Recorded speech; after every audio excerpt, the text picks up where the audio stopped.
I gave a stranger a ride at night. 15 minutes later, he said, "You shouldn't have picked me, not tonight." I don't usually drive at night, but that day I worked overtime. I didn't want to sleep in the office. It was past 11 p.m. and the roads were mostly empty.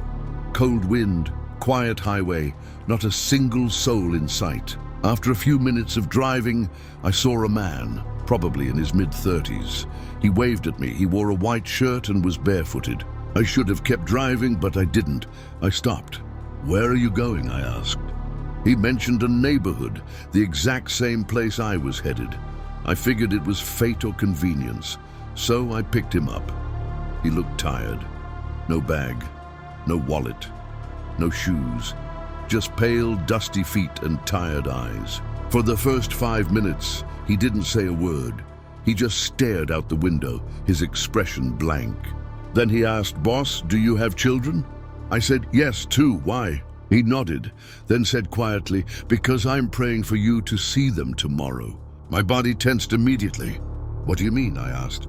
That's when he turned slightly, smiled faintly and said, "You shouldn't have picked me, not tonight." I tried to laugh it off, but his face was expressionless now, cold, as if he didn't understand humor. I glanced at him again, still dusty, no slippers, no injury, just bare feet. Then I noticed something strange. The back of his shirt had a name written in faded black marker. "O. Alexander, SS3, like an old high school uniform." "Where are you coming from?" I asked. He replied, "My school, they close too early." At 11 p.m., that made no sense. I turned the volume on the music down and looked at him again. Then he said very softly, "I died on this road. You're the first person to stop for me in 7 years. My hands froze on the steering wheel. "No, boss, stop joking. Is this some kind of prank?" I laughed, but it came out nervous and shaky. He stared at me, his face calm, but there was a kind of stillness in him that wasn't human. His skin looked waxy, almost gray under the car lights. And then he said, "Check your mirror." I didn't want to, but I did, and my headlights were reflecting on nothing. The seat next to me was empty. I slammed the brakes, looked beside me. The seat was still empty. No one was there, but the door had never opened. I would have heard it. I would have felt the car shift. Then my ears started ringing, and I noticed something. My back seat was wet, like someone dripping with water had been sitting there. I got out of the car and paced around in a panic, my hands trembling, my breath short. I opened every door. Nothing. I turned around to get back in the car, and my heart stopped. He was sitting inside again, calm, smiling, but now his shirt was soaked, like he had just come out of a river. Mud was streaked down his face. His eyes were dark, like pupils had vanished. I was frozen. What do you want from me?" I whispered. He looked ahead and calmly said, "I don't want anything. I just wanted someone to remember me, and maybe to take someone with me tonight." My knees buckled. "Please, I have kids, I have a family." He smiled again. "I know. That's why I said I'm praying for you."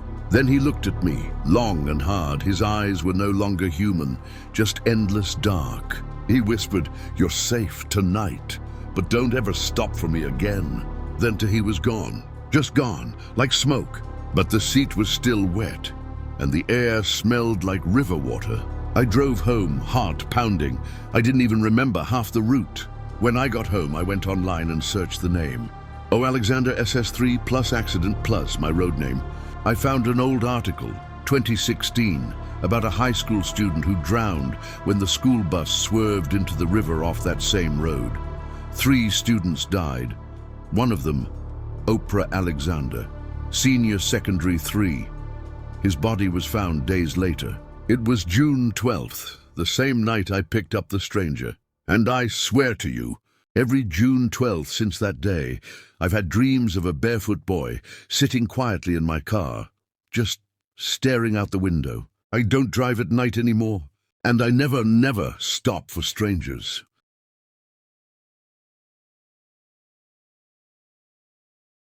There's this curve outside of town, long stretch of road between Maple Ridge and Hemlock Creek. Everyone around here knows not to speed through it, especially at night. It's got a reputation, a dark one. But I didn't care. That night I just wanted to get home. It was almost midnight. I had just left my cousin's place after helping him fix his broken-down truck. I was exhausted, pissed off, and starving. All I wanted was a shower and sleep. I had the window halfway down, music low, when I hit the curve. That's when I saw him, a man standing right on the edge of the bend. He didn't wave or signal for help. He just stood there looking at the trees, dressed in an old brown coat, jeans, and a crooked red baseball cap. I slowed down, couldn't help it. Something in my gut told me to pass, to just keep going, but my foot tapped the brake. Maybe he was stranded. Maybe he needed help. So I pulled up beside him and rolled the window down. "Hey man, you good?" He looked over at me, slowly, and nodded once. "I need a ride just down the road." It wasn't even what he said that unsettled me. It was the way he said it, like someone practicing how to be human. Still, I unlocked the door. He got in. We drove in silence for maybe 5 minutes. Then he asked, "You drive this road a lot?" I said, "Sometimes. Why?" He stared straight ahead. "This road remembers things. You believe that?" I chuckled awkwardly. "Like ghosts and stuff?" He nodded. "Yeah, ghosts, but not like movies, not with chains and screams, just people that are stuck." Something about how he said it made my chest tighten. Then he said, "I used to be stuck too." I looked at him. His eyes were pale gray, cloudy, lifeless. "What do you mean, used to be?" "I was here for 17 years, same curve, same bend, waiting." "For what?" He turned to me. "Someone to take my place." My mouth went dry. "I died on this road," he whispered. "My truck flipped on this very curve, late night, just like now. Nobody stopped. Nobody ever stopped. Until you." I started shaking my head. "Nah, man, this a joke? You pranking me?" He smiled. "You ever wonder why you pulled over? Why you braked at the exact spot?" Suddenly I realized I hadn't seen his reflection in the side mirror. I looked down. His legs weren't visible. The car felt heavier, like it was pulling toward the side of the road. I gripped the wheel. "You need to get out, now!" He smiled wider. "It doesn't work like that, Greg." "How do you know my name?" He leaned closer. I could feel the cold radiating off him. "You weren't supposed to stop, but now you have to make a choice." "What choice?" He pointed ahead. "There's a split up ahead. Left takes you home, right takes you somewhere else." "What's on the right?" He leaned back, eyes glowing faintly. "Where I came from." I slammed the brakes. "Get out!" Nothing. He didn't move. I got out and ran around to his side. Door locked. His face just stared at me through the glass, calm and expressionless. I yanked the door again, still locked. Then he started laughing. But it wasn't normal laughter. It echoed inside the car, layered, like more than one voice laughing at once. The streetlights flickered. And then he was gone. Just gone.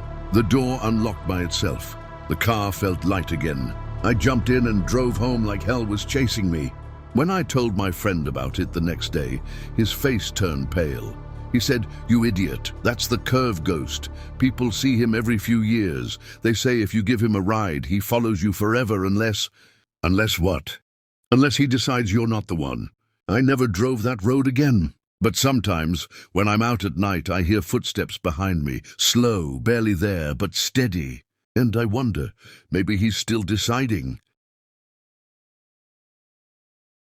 It happened in late October, the kind of cold where your hands sting just touching the steering wheel. I had just finished visiting my mom in Vermont and was driving back to Boston. It was almost 1 a.m. when I got on the interstate. Normally I don't mind long drives at night. Less traffic, fewer distractions, but that night it felt off. The fog rolled in heavy, like a thick white blanket smothering everything. My headlights barely cut through it. I turned off the music. Something about the silence helped me focus, or maybe I just didn't want to hear cheerful songs, while something in my gut screamed that something wasn't right. I passed a green sign, Exit 47, Elder Pines, 2 miles. I didn't recognize it. I had taken this route dozens of times, never seen that name before. I assumed it was a new development, or maybe a small rural road I'd just never noticed. Then I saw it. Just ahead, barely visible through the fog, was a person walking along the side of the highway. A young woman, no coat, just a thin red dress, no shoes. She didn't even have her thumb out. She was walking like someone deep in thought, like she didn't even care if a car came or not. I slowed down and rolled my window down. "Hey, are you okay?" She didn't answer, just kept walking. Now here's the thing, I don't normally pick up strangers, especially not at night. But she looked lost, confused, like she didn't even know where she was. I pulled over. "Do you need help?" She turned her head slowly. Her eyes locked onto mine, and I'll never forget the way they looked. Empty, hollow, like she'd seen something that broke her. She walked over and opened the door without saying a word. I should have driven away. I should have trusted that sinking feeling in my gut, but instead I unlocked the door, and she got in. She didn't speak, just folded her hands on her lap and stared out the window. We drove in silence for several miles. Then softly she said, "You should have taken the exit." I looked at her. "What?" "The one for Elder Pines." My knuckles tightened on the wheel. "That wasn't my exit." She turned to me, her voice completely flat. "It was tonight." I laughed nervously. "Are you from around here?" She shook her head. "No one's from Elder Pines. You go there when you're not supposed to be anywhere else." My heart started to race. "Where are you going?" She paused for a long time, then whispered, "Back." I was starting to regret everything. My eyes darted to the GPS. No service, of course. Classic horror movie moment. Then she said, "You'll see it soon." "See what?" She just smiled. A small, eerie smile. The loop. And then I passed another sign. "Exit 47, Elder Pines, 2 miles. I frowned. "Wait, what the hell? We already passed that." She didn't answer. I looked down at the gas gauge. I had nearly a full tank when I left my mom's, but now I was almost empty. That wasn't possible. I hadn't even driven for an hour. I pressed the brakes, pulled over, and turned to her. "Listen, this is freaking me out. What's going on?" She finally turned her head to look at me fully, and this time I saw her eyes clearly. They weren't human. They were black, not just the pupils. All of it, like ink had swallowed everything inside. And then she smiled, not small, wide, too wide. "You picked me up, now you take me home." I fumbled for the door handle, but the door wouldn't open. Neither would hers. And then the road behind us vanished. Gone, no highway, no lights, just black. I turned the car around. My heart was pounding, but as I drove, the road kept shifting, the lines on the pavement moved. Signs turned to symbols I couldn't read. The trees leaned toward the road like they were watching. And I passed it again. Exit 47, Elder Pines, 2 miles. No, no, no, I yelled. The woman just laughed. But now her voice wasn't one voice. It was many, all layered, male, female, old, young, like she wasn't one person at all. Then she leaned closer and whispered, "You don't get it yet, do you? You never left." "What do you mean?" "You never left your mom's house. You never left the driveway. You crashed the moment you started the car." I slammed the brakes. The car spun, tires screeched, and we hit something. A tree, a barrier, I don't know. Everything went black. When I opened my eyes, I was in the driver's seat. Morning light was coming in through the windshield. But the car was parked in a field. Just a wide, open, dry patch of grass. No road, no signs, no trees, just nothing. The woman was gone. So was my phone, my wallet. I got out and walked in every direction. Nothing, no tire tracks, no landmarks. Eventually, I found a road, a single-lane dirt path. I walked for miles until I saw a farmhouse and called for help. When the sheriff arrived and I told him what happened, he just stared at me. "You said Elder Pines?" he asked. "Yeah, exit 47. He shook his head slowly. "Son, that exit's been closed for 30 years. Landslide covered it up back in the 90s. The road doesn't exist anymore." I showed him where I had woken up. He took me there. Nothing, not even a flattened patch of grass where my car should have been.